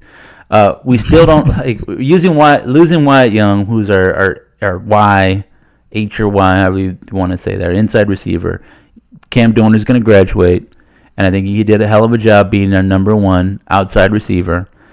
So you still need another outside receiver. I don't know what's going to happen with Miles Coleman. I like him, but he ended the season 1 catch, 14 yards. Next season will be a big season for him. Same with Landon Sides if he returns. I expect he'll return. I don't know, but you still need is it Kyle Koch? Is he going to do anything? Tipton, there's a lot of hey, we built through the high school thing, right? Wyatt Young, Landon Sides, Miles Coleman. Look at these guys. But at the same time, you have Tipton, Koch, some of these other dudes there that haven't really progressed at the same level, which happens. It happens. And you need those guys to be there, be locker room guys, be part of the team, all that good stuff. But you also need some production. So at some point you have to say, are you guys going to be productive for us or no? Right? Because then we need to find those guys. There's a guy that I'm excited about in the wide receiver room, and is it Trey? No, not Trey Fields. Oh, 2 seconds while I figure this out. Yeah, no problem. Take your time. You can also go to meangreenation.com where we have the entire roster and the forum.meangreenation.com. The entire roster on there. Look at that. So there's Terrence Lewis. Yes, Terrence Lewis. He didn't play today. I didn't see him play today. I don't think so. Yeah, he's been good. He's number 18. He's been good. So, like, again, you always need guys, right? You need guys to produce. You need somebody to catch 50 passes for you, maybe 70. And then you need other guys that are going to be situational dudes, guys that just make the one catch, and then it's a big catch, and they go sit down, and they got to go play a lot of special teams, and they got to just be wide receiver rooms and run routes, and that's an essential job. It's a role that you need on any football team. At Ohio State, they have those dudes, and that dude just had more stars next to his name before he had to do it. It is what it is, right? Everybody has to do it, and so you need to fill that out. And I think Neil Brown and his staff, I think they're going to probably be announced today or tomorrow. They're officially, right? Powledge, all these other guys. They're going to have to go out and get those guys and find them. And we know what Eric Morris liked. He liked, he was always able to find a quarterback. We know that Patrick Cobbs and the running back recruiting team was able to find guys that were good runners. I think Hawkins was a little under recruited too. Find guys that are productive, and the receiving guys were like the same kind of dudes, like under recruited, good catching hands kind of guys. To Hawkins' credit, I think he had some good offers, and we won out. But points still taken. Yeah, a lot of these guys were not well recruited or widely recruited, I should say. Yeah. But a lot of these guys were like. While I'm excited for Terrence Lewis, he's 5'11", 165, right? He's not Cameron Dorner, 6'1", almost 200 pounds. Yeah. Or Simeon Evans, 5'11", 208. We need the Baron Tipton is 6'5". He's a big guy, 200. Right. We don't need that size. We need 6'1", 6'2", 210. And that one's harder to land because that is the size that the big schools are looking for. Yeah. Yeah. But that's what we need outside. Yeah, and that's the thing is that if you can get one of those dudes, like again, I think that was a great part about Eric Morris is that he played wide receiver, right? And he even played professionally in the Canadian League, and I think that gave him a little bit of an insight on what makes a good wide receiver, not only in the offense, but that was a big thing. And then also it gave him an idea like what kind of quarterback would be good because he played with some good quarterbacks, and he could say, well, this is the kind of dude that I would like to play with that would throw me the ball, and I think that's what made him a good evaluator of quarterbacks. Yeah, same with Patrick Cobbs, right? He played for North Texas, a legendary Hall of Fame running back, and then Miami, and I think alongside Ricky Williams, if I remember the timeline correctly. I think he might have been had a year. I think it might have been after, but. Might have been after, but still, he went to the professional level. He saw how it was done there. He knows that he can both identify and teach, and that is a huge thing that both Eric Morris, Patrick Cobbs, and probably a lot of other guys on the staff did. And so we hope that continues. We hope Neil Brown can put that together. We hope he can recruit, do all the things that a coach needs to do, a program needs to do to be successful, and do it better than all the other teams in the conference. You got to get a little lucky, and I think next year we start at Indiana. That's crazy, but I'm excited about that. I'll be there for that one. Here's the thing: is I think it's good to be a role player sometimes because you get both sides of it. You're the starter. You get you get by on your talent. You're better than everybody, and also the game plan sort of revolves around you. If you're a role player like Eric Morris he's a starter, but he was also not the best receiver on the team. Patrick Cobbs was the best player on the team, but then he went to the NFL and he was not the running back. He's not like he had to also play special teams, to do some other things, and I think that gives you a little insight into everything else. Like you get to see, what it's like to do all that. So offensive line, that's even more huge. It's super important. I didn't see a lot of Johnny Dixon, and I know Gabe Blair's graduating. Gabe Blair's graduating. Johnny Dixon's transferring. I think the development and the offensive line play this season was huge. It created lots of lanes for these guys. And it turned the offense from a 20, 30 point per game team to a 40 point per game team. It's like an extra 150 yards. It's short yardage. It's crucial moments that they did, and they won a lot of those things. They did it against a good defense today. So, a lot of that. Here's another thing that I'm hoping, and with the change here. And I said this about Neil Brown when we were like speculating.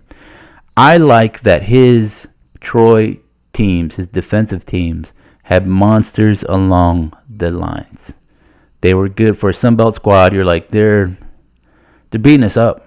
And I think even this year's team was pretty good. Ethan Day was pretty good. I don't know that North Texas has had a dominant defensive line since 2013. I don't think North Texas has had a top 5 conference defensive line since 2013. Like, just going through it, there's maybe a guy. Maybe the 2 linebackers, the Murphy twins, were good. They were causing havoc a little bit there, but they were converted linebackers. And that tells you our defensive line wasn't that great because we're like, let's get these guys and put them here, see what happens, right? Because I think they were going to watch it. Attack. Yeah. And so, like, I'm hopeful that Ray Gates hire, he's going to coach defensive line. I think he's going to be plugged into the high school scene. I'm hoping that is a step towards doing that, to getting a dominant defensive line where, maybe it's so much easier to coordinate defenses. Like, let's sit back in a cover 3, just country cover 3, and let the monsters up front go wreak havoc. And suddenly the guy can't throw, he can't go anywhere. Sack. Like, man, I'm a great defensive back. Allowed 0 pass yards on 3 straight downs. The seatbelt thing. Yeah. Doing the celebration. Yeah, I mean, like, it's so easy. Yeah, in the same way an offense is so much more productive when the running back can score from anywhere inside the 20, your defense is so much better when your defensive line just collapses a pocket and chases that guy around. And they're running for their lives like, oh, crap, what's happening? Yeah, I agree with you. The defense didn't have a dominant push type of defensive line, right? They excelled in other areas, and that was creating chaos and opportunities for turnovers, penetrating the backfield in certain situations. Kind of like what you were talking about, the Twins creating situations where you can attack the backfield. But it wasn't one-on-one, bulldoze your guy every single play. And you kind of get frustrated with that as you're watching it, right? Why can't we push the line? Why are we getting pushed back? And, it wasn't all bad because we were able to create those opportunities, but that was a special team. That was a special group of defenders to create all those. And I just want like one defensive end that looks like he's going to move on to the NFL, right? Because that's the one guy at the American Conference that can change the game. We talk about he passed away. I think it was a UTSA or even LSU defensive end. Oh, the Louisiana Tech guy. Yes. Yeah, Ferguson guy, right? Or the name? Yeah, La Tech defensive end, and then you had UTSA defensive end. Both great NFL caliber players that could change a game for you, and that's kind of what I want for North Texas. No, yeah, 100%, dude. Like UTSA has had a very good defensive line for like 5-6 years, right? And they lose guys, and those guys go to power schools, and maybe they flame out. I think one guy went to Texas, and he hasn't done anything, and whatever. Like, that's the pipeline I have. Like, have you seen very many North Texas defensive line guys get poached? That tells you that we're not really developing a lot of great defensive line guys. Right, we've seen our quarterbacks leave, we've seen our receivers leave, we've seen our running backs leave, we've seen our offensive line leave. That tells you that you have good guys that they're being poached. Not a lot of guys are saying, "Man, your line." Well, there was one linebacker in USF, Brown, right? But not a lot of defensive line dudes. And I'd like to see that. Like, have so many that people start getting jealous and start poaching them. That tells you you're on the right track, right? If you have the right group. So Ethan Day is going to go into portal. I mean, he left Wyoming and played here in North Texas one season.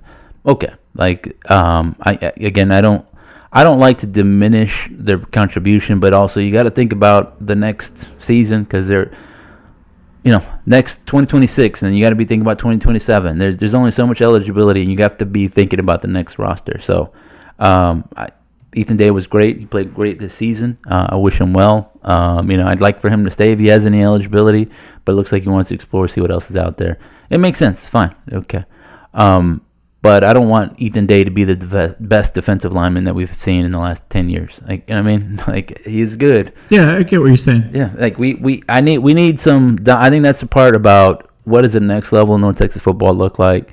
I think getting back to making Mean Joe Green not be the only Hall of Famer to ever play here anymore, right? It's like we need to build talent. We need to have more talent in Denton, and I think on offense we've been doing a little bit of that. If you think about the last few guys we put in the NFL, a couple running backs, a receiver, and that's kind of it. You like to see the next level talent, and I think other programs in our league, in the American and Conference USA, have been doing a better job of that. One reason UTSA won a couple Conference USA championships has been because of that. I think the American is kind of weird and spread out, and like Army, it's not going to send anybody to the NFL, but they won the league. But you look at the teams that have been very good. USF, one reason they whooped the crap out of us is because they had a really ridiculous defense. They paid them a lot of money. Sure. Defense. Yeah, sure.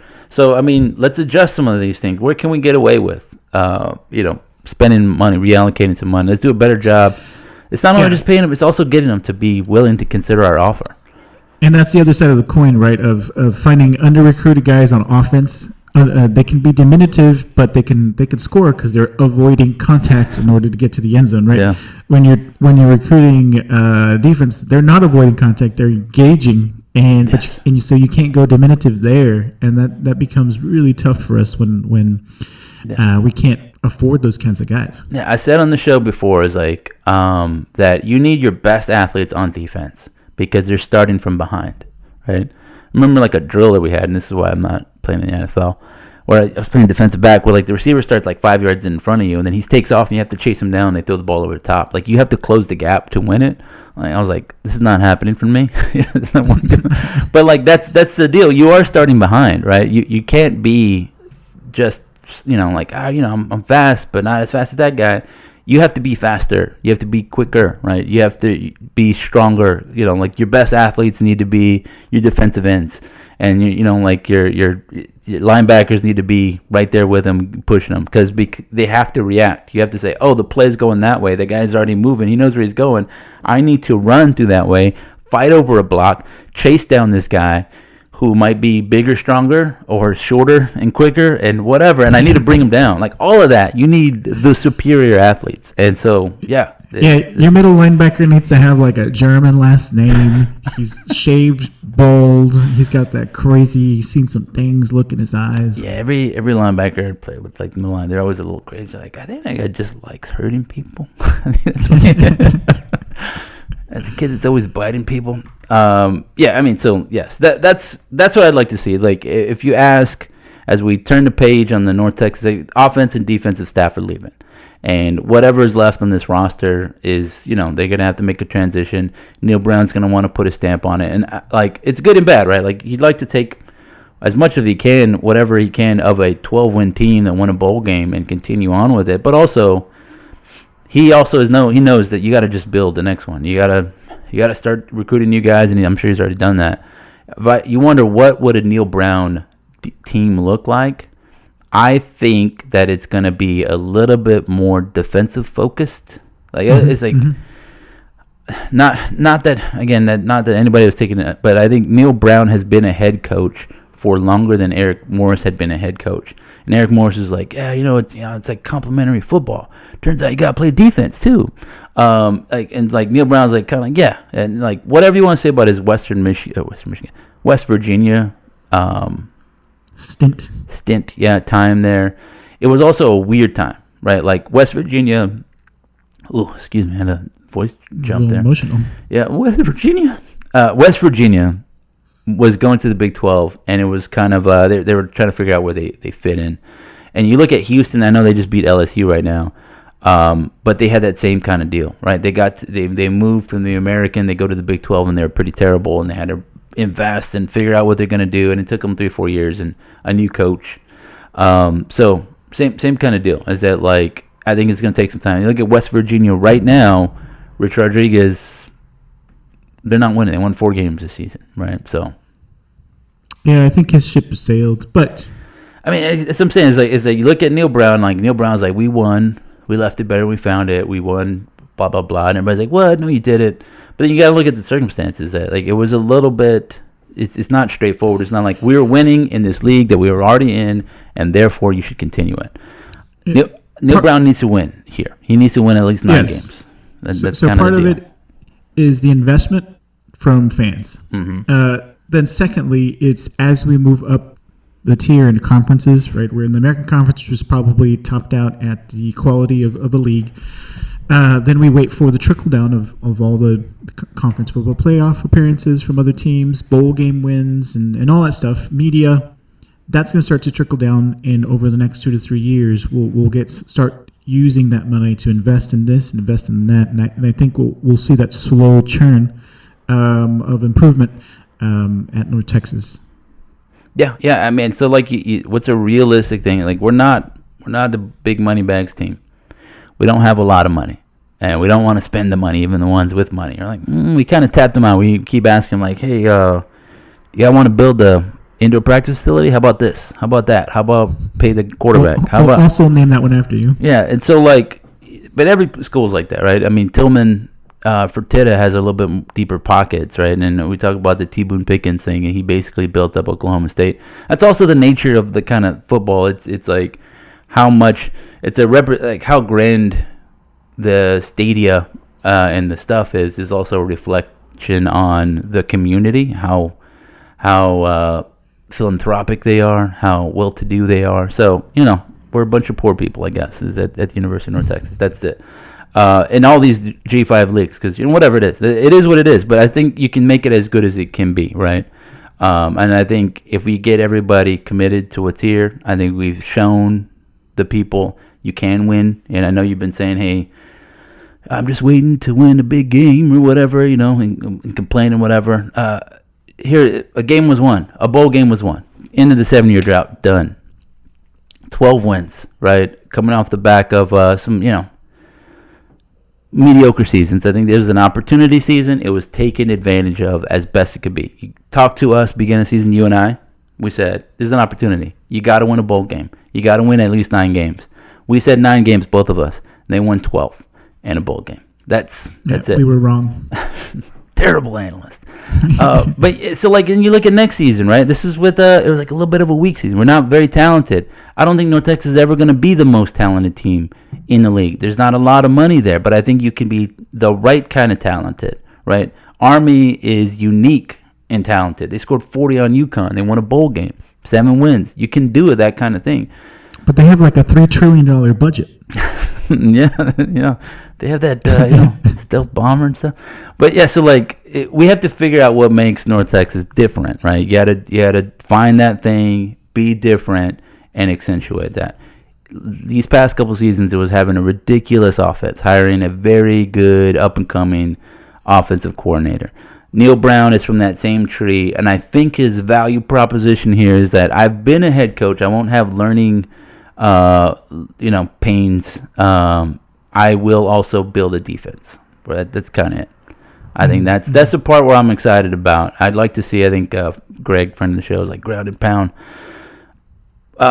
If it means 368 yards rushing, that sounds great. Now imagine if we didn't hold San Diego State to only 532 yards, then it's a dude. Whatever. Yeah, and let's win the game. I think Eric Morris left Neil Brown a good runway on the offensive side of the ball, where he can use the core group that stays, including Chris Streamerson. I'm just hanging my head on him staying with the hiring of Coach Gray. I missed what you put up. So having him here, you hanging your focus hat on the up. That's what oh yeah. Is I'm excited about what he can bring to the defense. He can focus more there, focus a little less on the offense. Maybe the running back is more critical. But that gives him the opportunity to build his defense a little bit quicker, right, where he's not having to focus on so many things. and so I'm pretty excited about that. Yeah, and so that's it. I think that Jared Mosley he did a good job hiring Eric Morris, and we'll see if he's doing a good job hiring Neil Brown. I think the jury's out on Daniel Robinson, the basketball hire, and I don't want to talk about that. I mean, yeah, it is what it is. Like we're gonna get into that. Like I know Greg again, he's been real triste about that, and I think that's it. We were used to a lot of wins, like a lot of more with less, and I think there's a cautionary tale there where you had a guy in Grant McCaslin, and then you had like the sort of the next best thing in Ross Hodge, and you had to turn the page, chapter, book closed, put it on the shelf, and then now you're like, okay, so what do we have? And I think as a part where I was talking about our ability, like North Texas fan base, the alumni, all the supporting, the infrastructure of it was revealed to just not have that much money, right? Because I think that's the thing, is that like college basketball is a money game.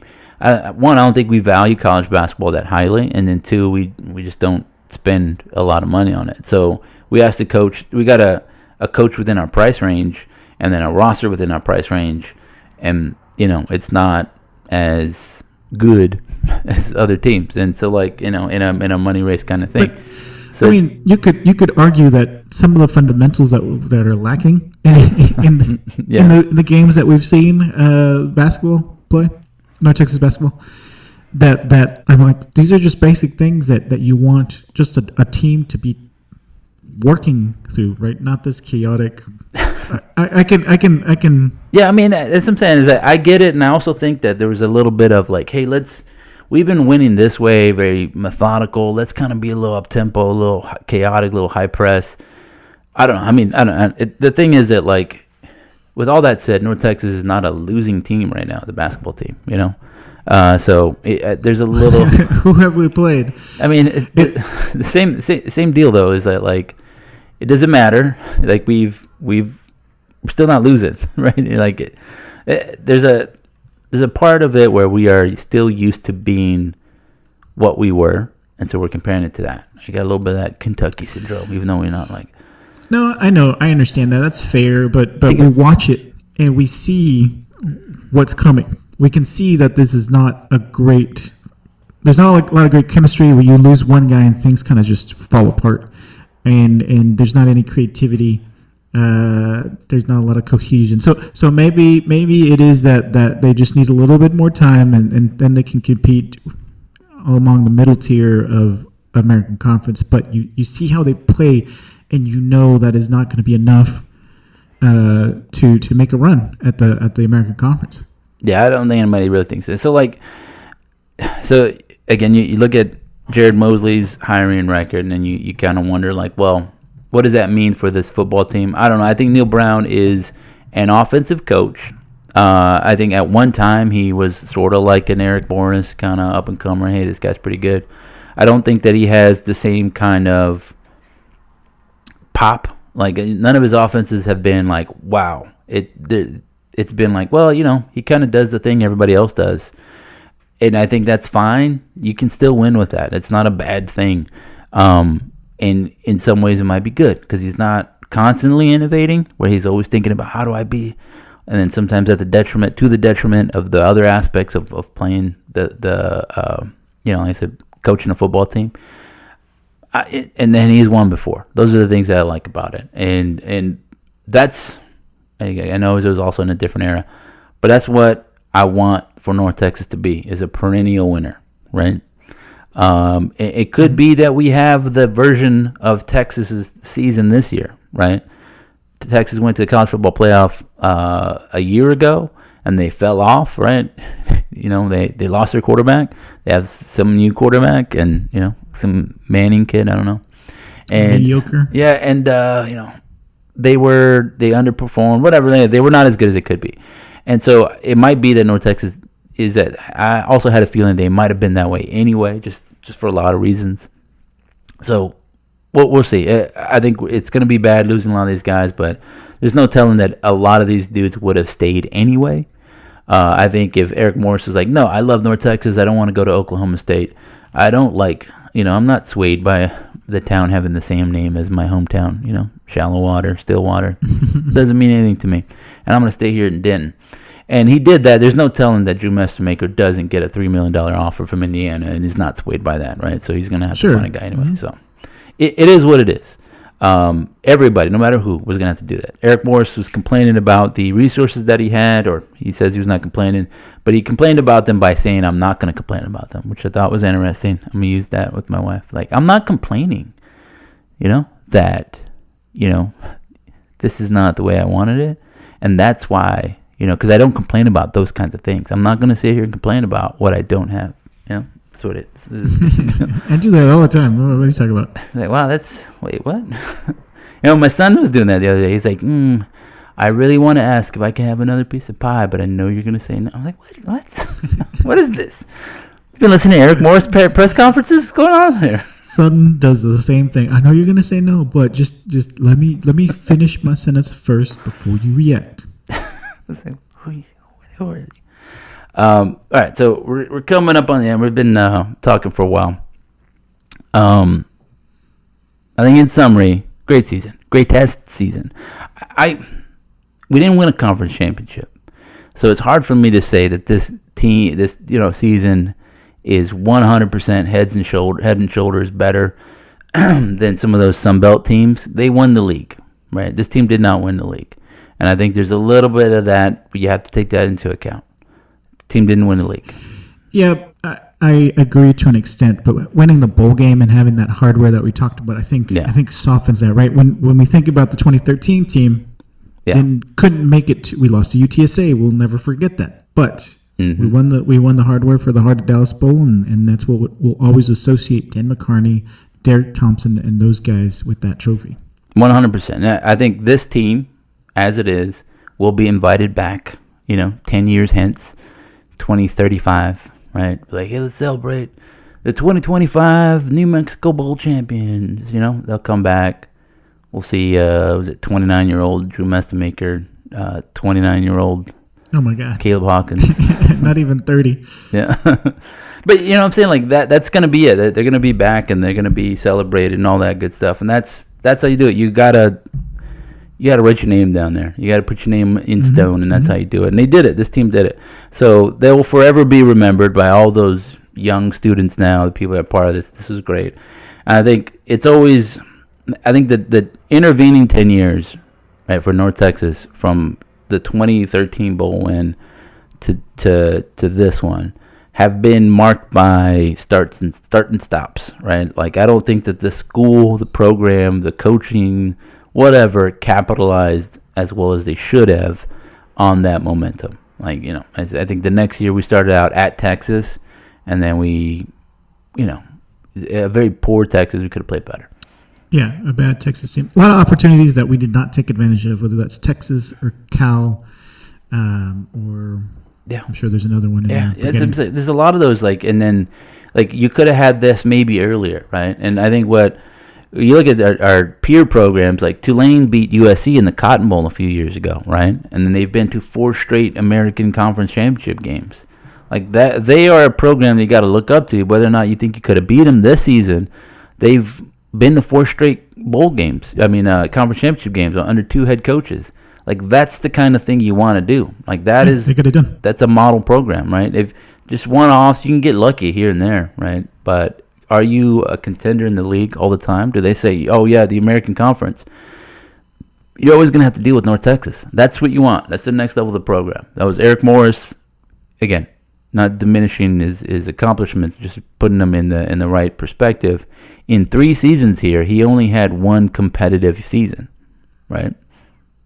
It's the fact. And it was a humongously productive competitive season. Yeah, and so like on average, it's sort of mediocre, right? But I think all of his winning records came because he went 11-1 this season, right? There was a lot of losing seasons. He was on the hot seat. He had for all the praise you give him for having the best offense in the nation, or one of the best in 3 straight years, you gotta give him his due credit for having 2 of the worst offenses in the nation during that same time. Mm-hmm. I think he'll know that going into next year. Obviously he's keeping his DC with him. Here's hoping Neil Brown, having already learned that lesson, is making. People complain about Powledge. Is he a new Capone? I don't know. The thing is that I think that Neil Brown knows the value of having a good defense. Right? He's been a head coach at a lot of different places. So we'll see what it's like. I think some of this play, in my view, my reading of it, is him finding guys. Like Powledge is known as a recruiter. Ray Gates is sort of a line into the high school, local high school recruiting scene, and then the secondary guy, the guy from Notre Dame, was it Golden or something? I forget his name now. I forgot his name. Yeah, I'm forgetting everybody's name. He's also known as a recruiter. Like, there's a lot of like, hey, let me find guys on my defensive staff that can bring guys in. And I wrote about this, and I'll say it again. I keep saying I'm gonna wrap this up.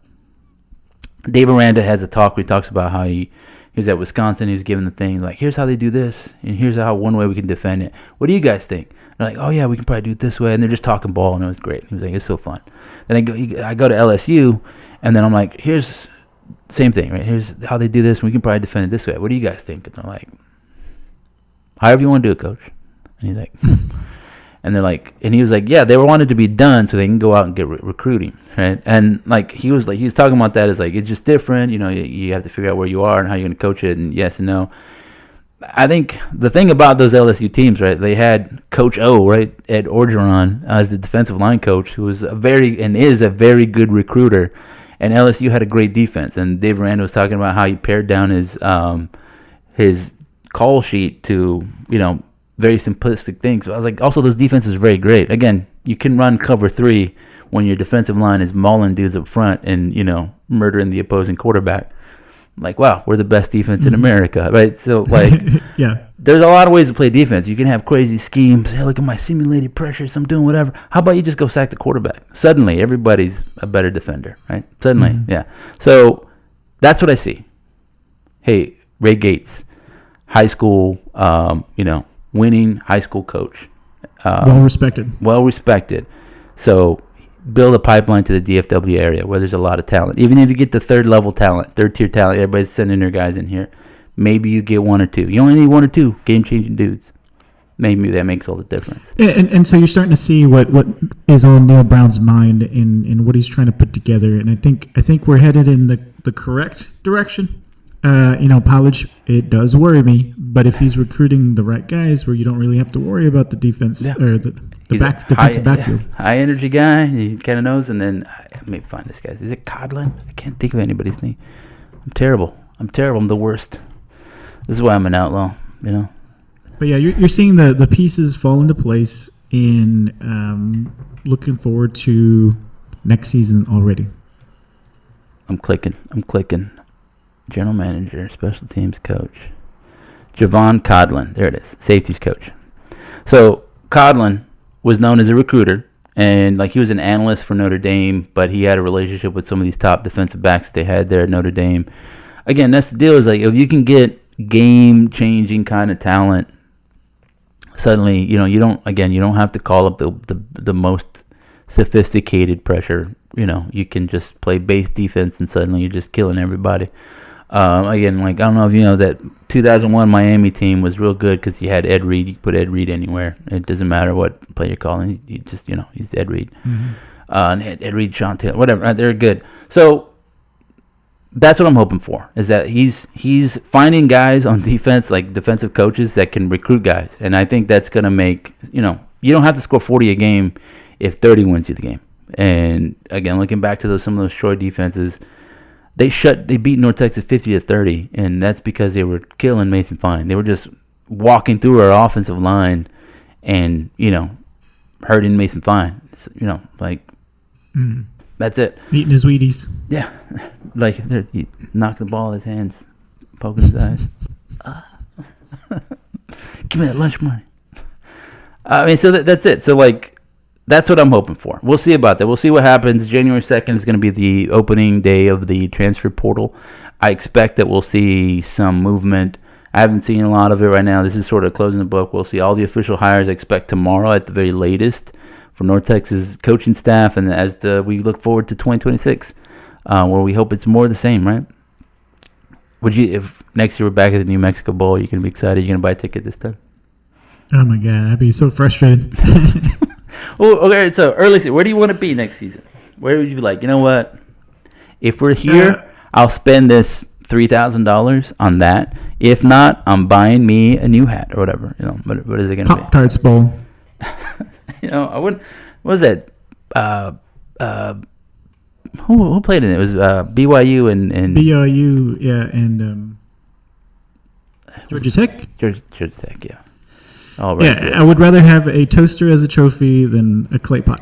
I don't think that the AAC has a tie-in to that. I don't think so. But that's where you asked me, and that's where I want to go. Well, you can go there, no matter what. You can go do it. It's fine. You also just go buy Pop-Tarts, which is, I think, what Pop-Tarts wants you to do. No, give me heartburn. You're getting too old over here, guys. Ladies and gentlemen, this has been the Mean Green Nation podcast. Thanks for listening to this super extra long show. Thank you for listening. Go to meangreennation.com, subscribe. We're going to be following all the transfer portal happenings, the staff hirings, all that good stuff. We'll be talking about all of those things. Aldo will be giving his HSOs in the forum there, all the good stuff. Join it. Make it. The forum's for y'all. It's for y'all, because it's for you people. Even on the show right now, Aldo's like, I have an important point. I'm like, shut up, son. I got something to say. I got to talk about my kids. So like, it's a chance for y'all to write, because sometimes you're like, hey, yeah, like how Ricky Williams backed up Patrick Cobbs backed up Ricky Williams and Ronnie Brown. There you go. Well, North Texas, right next to Auburn in Texas. There, look at that. Amazing. Good times. Last night I speculated on the Patrick Cobbs things, and I was mostly right. I think it's a temporary goodbye. It's a parting for now, as he builds up his coaching resume, getting ready for the next jump in life. I think he wants to be a head coach at North Texas eventually, but he couldn't beat out Neil Brown, so. You got to build up the resume, and that means more run game coordinating at a P4 level. So if maybe I don't know, I'm not gonna tell you what to do. Maybe you don't want to root for Oklahoma State, and I understand that because there are a bunch of gross fans there. But maybe the running back, maybe Caleb Hawkins, maybe whoever it is, they have a three-headed monster. Maybe they run for 3,000 yards next season. Everybody's like, wow, who is this running back coordinator? He's the best. Maybe that happens. Hire that guy. Yeah, and maybe their offense, is super productive, and they don't win a lot of games. Basically, what we've seen here at North Texas last couple seasons, and that gets him the next job, and he's a head coach somewhere, Sacramento State or whatever. And then eventually he's like, I won too many championships here. It's time to go win at North Texas. You know what I mean? Go back home, win something there. Yeah, and then it'll be great.